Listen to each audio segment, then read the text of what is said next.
আসসালামু আলাইকুম, আমি জামাল নাসের। আজকে পড়ব হচ্ছে তোমার ফসিলাইজেশন, অর্থাৎ হচ্ছে কিভাবে ফসিল তোমার তৈরি হয়। এই ফসিলাইজেশনের জন্য হচ্ছে তোমার দুইটা থিওরি রয়েছে। তাহলে থিওরি অফ ফসিলস, প্রথম থিওরিটাকে আমরা বলেছি থিওরি অফ মলিকুলার রিপ্লেসমেন্ট। ঠিক আছে, অর্থাৎ হচ্ছে এখানে রিপ্লেসমেন্ট হবে। কিভাবে রিপ্লেসমেন্ট হবে এটা হচ্ছে আমরা দেখব।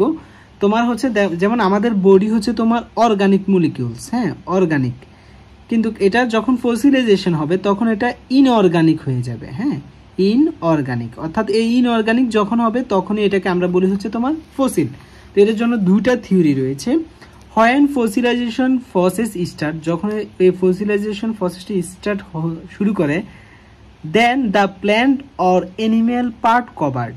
হ্যাঁ, অর্থাৎ হচ্ছে তোমার এনিম্যাল পার্ট, মনে করো একটা উদ্ভিদ বা হচ্ছে এনিম্যাল মারা গেল, দেন হচ্ছে এটা কি করবে, তোমার মাটি দ্বারা হচ্ছে কভার দিয়ে দিবা বা কবর দিয়ে ফেলবা আর কি।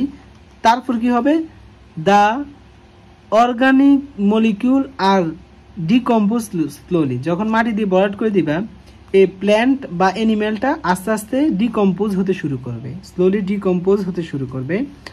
আফটার দ্যাট, পরবর্তীতে দ্য সয়েল মিনারেলস, সয়েলের মধ্যে কিন্তু কি বিভিন্ন মিনারেলস থাকবে, যেমন তোমার কার্বনেট থাকবে, সিলিকেট থাকবে, আয়রন থাকবে, ফাইরাইট থাকবে, আর replace with the organic material in fossil. অর্থাৎ হচ্ছে তোমার সহজ কথায় যেটা, মাটির মধ্যে যে তোমার মিনারেলসগুলো থাকে, কার্বনেট, সিলিকেট, আয়রন, এগুলা দ্বারা হচ্ছে তোমার এই অর্গানিক, অর্থাৎ হচ্ছে আমাদের উদ্ভিদ বা প্রাণীগুলো হচ্ছে অর্গানিক। তো এই অর্গানিকগুলা তোমার হচ্ছে এগুলো হচ্ছে সিলিকেট বা আয়রন, এগুলো হচ্ছে ইনঅর্গানিক। তো এই ইনঅর্গানিক দ্বারা হচ্ছে রিপ্লেসমেন্ট হবে।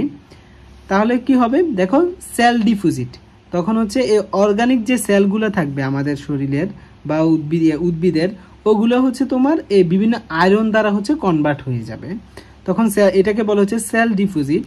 যেমন হচ্ছে cellulose lignin replaced by silicate iron peroxide. অর্থাৎ যদি তোমার সেলুলোজ উদ্ভিদ যদি থাকে, সেলুলোজ লিগনিন, এগুলো সাধারণত তোমার হচ্ছে কি দ্বারা প্রতিস্থাপিত হবে, সিলিকেট বা আয়রন পারঅক্সাইড। দেখো সেলুলোজ লিগনিন এগুলো কিন্তু হচ্ছে তোমার কি অর্গানিক, আর সিলিকেট আয়রন পারঅক্সাইড এগুলো হচ্ছে ইনঅর্গানিক। অর্থাৎ হচ্ছে অর্গানিকটা ইনঅর্গানিক দ্বারা হচ্ছে কি হচ্ছে রিপ্লেসমেন্ট হচ্ছে, এটাকে আমরা বলি হচ্ছে ফসিলাইজেশন। তো যখন ইনঅর্গানিক দ্বারা এটা হচ্ছে তোমার রিপ্লেসমেন্ট হবে, তখন এটা হার্ড স্ট্রাকচার হবে, তখনই এটাকে আমরা বলি হচ্ছে ফসিল। আরেকটা থিওরি দেখো, এটার নাম হচ্ছে থিওরি অফ ইনফিল্ট্রেশন বা অর হচ্ছে রিপ্লেসমেন্ট। প্রথমে কি করবা, তুমি যখন কোনো কিছু মনে করো মারা গেল, উদ্ভিদ বা হচ্ছে তোমার হচ্ছে এনিম্যাল, তো ইন দ্য সয়েল, এটা হচ্ছে তোমার সয়েলে প্রথমে হচ্ছে এটা আসবে বা কভার দেবে সয়েল দিয়ে।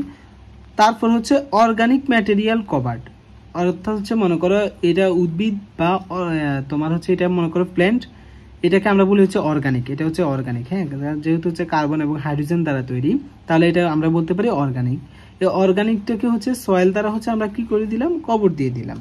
তারপর কি হবে, ডিপোজিশন স্টার্ট স্লোলি বা হচ্ছে ডিকম্পোজিশন, এটা হবে ডিকম্পোজিশন স্টার্ট স্লোলি, অর্থাৎ আস্তে আস্তে হচ্ছে এটা পচতে শুরু করবে। ঠিক আছে, তারপর কি হবে, দ্য কার্বন রিলিজ। হ্যাঁ, দেন হচ্ছে কার্বন রিলিজ, কারণ হচ্ছে তোমার এখানে যে অর্গানিক প্ল্যান্টটা থাকবে, এটা তো শুধু তোমার হচ্ছে যেহেতু যৌগ দ্বারা তৈরি, অর্থাৎ হচ্ছে কার্বন এবং হাইড্রোজেন দ্বারা তৈরি, তাহলে এখান থেকে কার্বনগুলো রিলিজ হবে। This carbon react with calcium, magnesium, iron দ্বারা। যে কার্বনগুলো রিলিজ হবে এনিমেলের, এগুলো কি করবে, এগুলোই আবার ক্যালসিয়াম, ম্যাগনেসিয়াম এগুলোর সাথে হচ্ছে তোমার যুক্ত হয়ে কার্বনেট গঠন করবে। কি তৈরি করবে, কার্বনেট, যেটা হচ্ছে ইনঅর্গানিক। এতক্ষণ ছিল তোমার হচ্ছে কার্বন হাইড্রোজেন ছিল হচ্ছে অর্গানিক, দেন এখানে হচ্ছে কার্বনেট তৈরি করবে হচ্ছে ইনঅর্গানিক। আমরা বলছি কি ফসিলাইজেশনটা হচ্ছে অর্গানিক থেকে ইনঅর্গানিক যে প্রসেসটা, ইনঅর্গানিকের তৈরির যে প্রসেসটা, এটা হচ্ছে ফসিলাইজেশন। তখন হচ্ছে সেল ডিফিউজিশন হবে, অর্থাৎ হচ্ছে সেলগুলো হচ্ছে তোমার কার্বনেট দ্বারা পরিপূর্ণ হয়ে যাবে, তখন এটা হচ্ছে হার্ড স্ট্রাকচার হবে। কার্বনেট মানে হচ্ছে হার্ড স্ট্রাকচার, তখন এটা হচ্ছে ফসিল কনভার্ট হবে। এগুলোই হচ্ছে তোমার এই যে তোমার ইনঅর্গানিক, অর্গানিক থেকে ইনঅর্গানিকে কনভার্ট হওয়া, অর্থাৎ হচ্ছে তোমার একটা জীব হচ্ছে ফসিলে কিভাবে কনভার্ট হয়, এটাকে আমরা বলতেছি হচ্ছে তোমার ফসিলাইজেশন। আশা করি বিষয়টা বুঝতে পেরেছো। আসসালামু আলাইকুম।